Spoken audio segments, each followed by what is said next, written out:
Hi and welcome. We're going to take a look at Petite valse by Brian Chapple, and it's currently on the ABRSM Grade 2 syllabus. It's piece C3.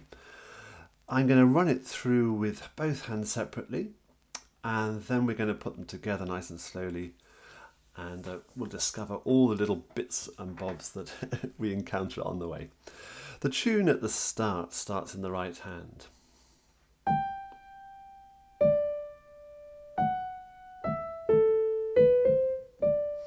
And we need to make it sing out. Whenever we play a key, let's take a C, the key falls down, and then at the bottom, it's like we're pushing against a brick wall.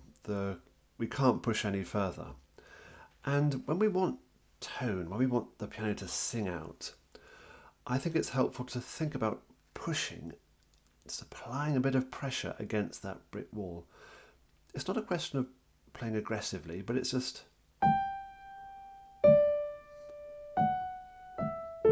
creating a full sound with your piano.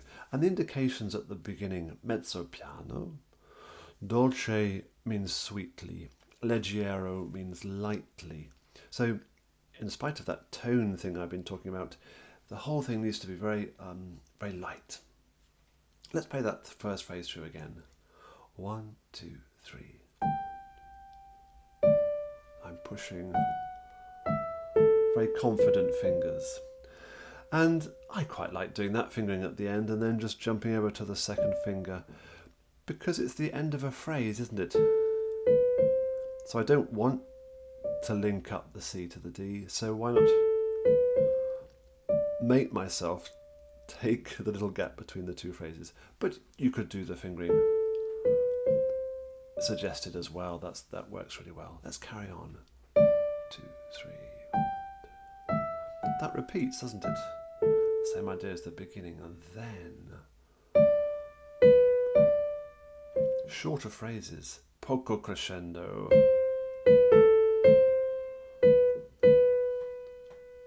Hold these on. And we diminuendo, get a little bit quieter on that last bit. Let me now play those first 16 bars through. Slightly steadily. 1, 2, 3.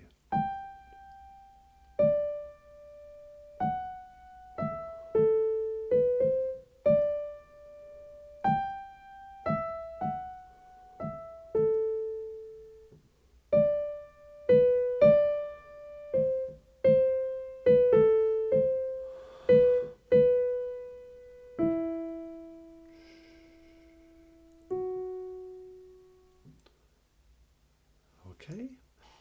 Now in the second half of the piece, from bar 17, the melody moves to the left hand. So let's go there now.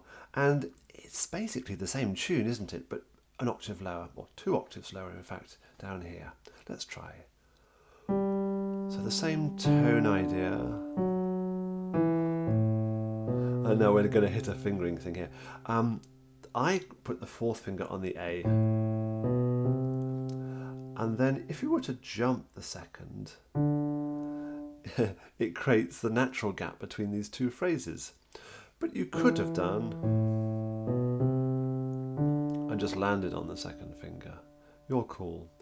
But when you've got to that D, you'll then need to do a clever change of finger so that it is held and the melody is smooth.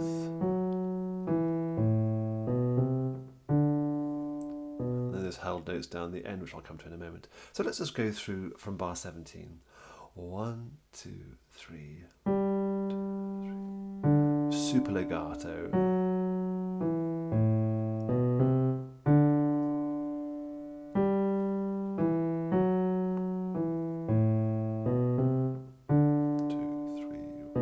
To hold it on. 1, 2, 3. Third finger there so that the thumb is on the G.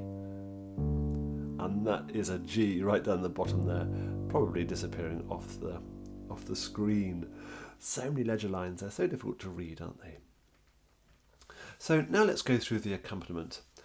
Now what does this sign mean? We seem to have staccato dots and we've got a slur. Surely they contradict one another. Well, It's a very common sign, and it means semi-staccato.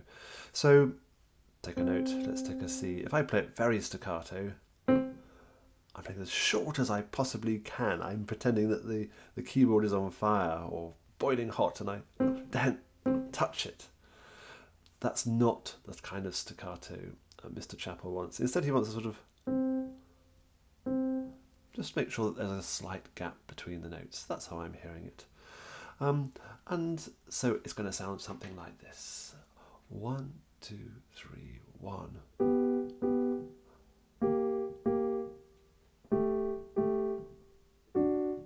Let's keep going.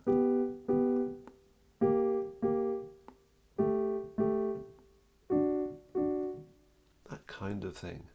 And it's worth practicing that on its own.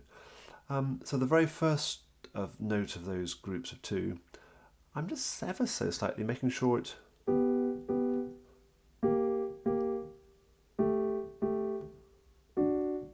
it is a strong note. I'm not doing that.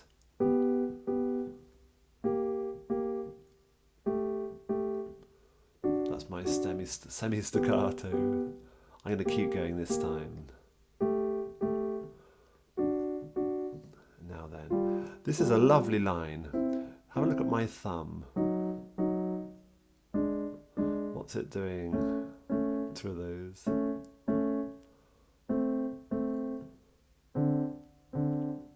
Well, it's got a super chromatic line gradually moving down from...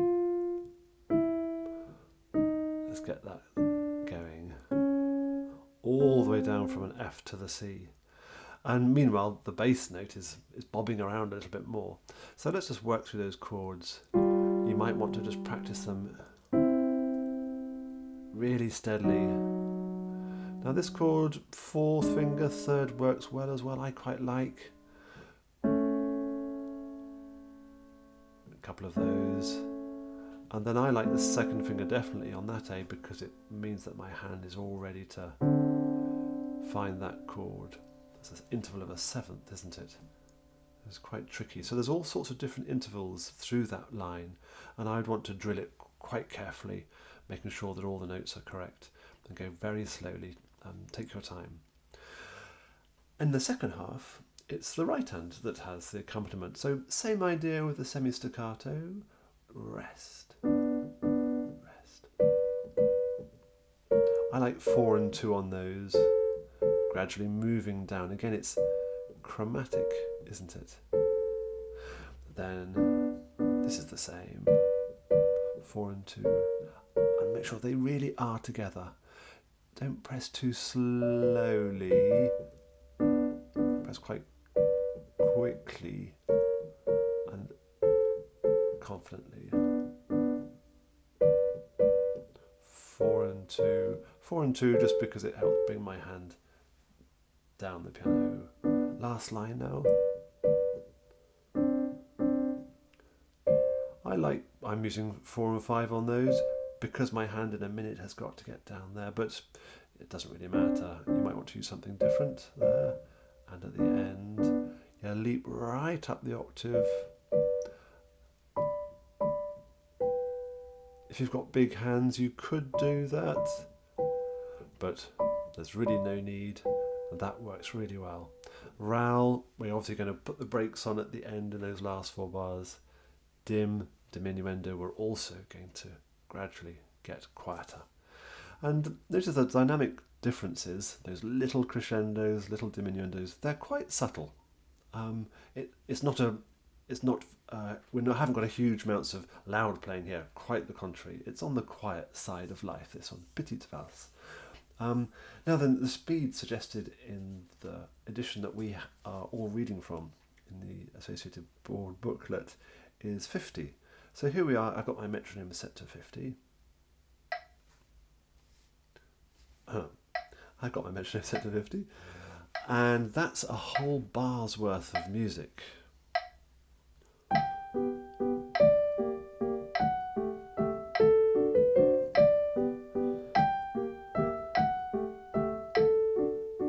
So that's what you're aiming for. You might like to think of it in terms of crotchets. So that would be the same thing as crotchet 150. I've just multiplied it by 3. So this is, sounds a bit frenetic.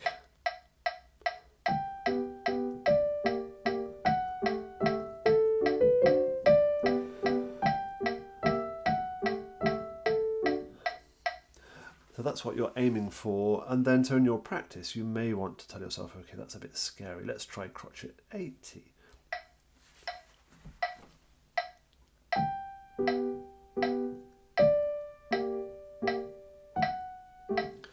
And being aware from wherever you want to start that 150 would be your ultimate destination. And let me think it through hands together with you now, and because there are some difficulties. Primarily, one hand has to do this semi-staccato thing and the other hand has to do the legato thing, and that is not at all easy. It's very difficult, so take your time with it, and it's worth just thinking very carefully about this. Let's have a look from the start now. So legato here, semi-staccato here, okay.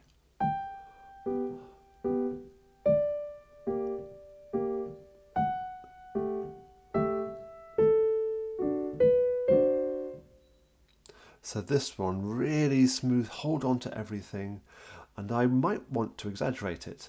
Play these chords with a 2 staccato,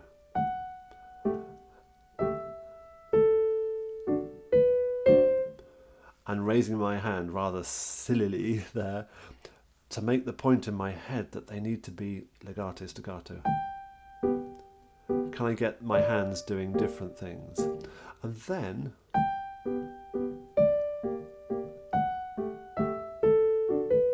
becomes so much easier.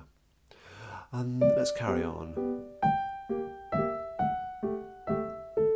So this line is tricky because there's so much going on.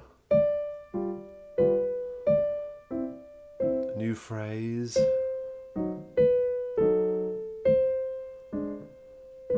Let me do those 4 bars one more time.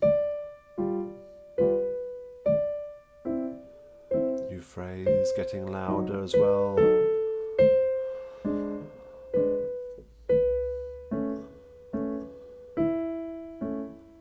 And dying away. Count that rest very carefully. That one there, where there's nothing happening at all, no note in the right hand, no note in the left hand. 1, 2, 3, 1, 2, 3, 1. Getting quieter, and then the other way around. Let's go really slow. So a bit too much on that G, I think. That's better. So there's no gaps in this line at all. That rhythm.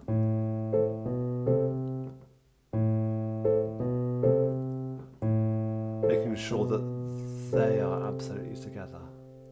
Let's carry on. I'm changing to the 4th. Together. Together. All these jumps in the right hand are tricky, aren't they? You need to know where we're going and slowing down at the end. Make sure those chords also are absolutely together. It's a very beautiful piece. Andante, walking pace, and the speed that we've spoken about, that's a recommendation, that's a suggestion. But it's certainly a speed that we should be aiming for or thereabouts. And I hope you enjoy learning it. If you have any questions, please do come back to me. Bye-bye for now.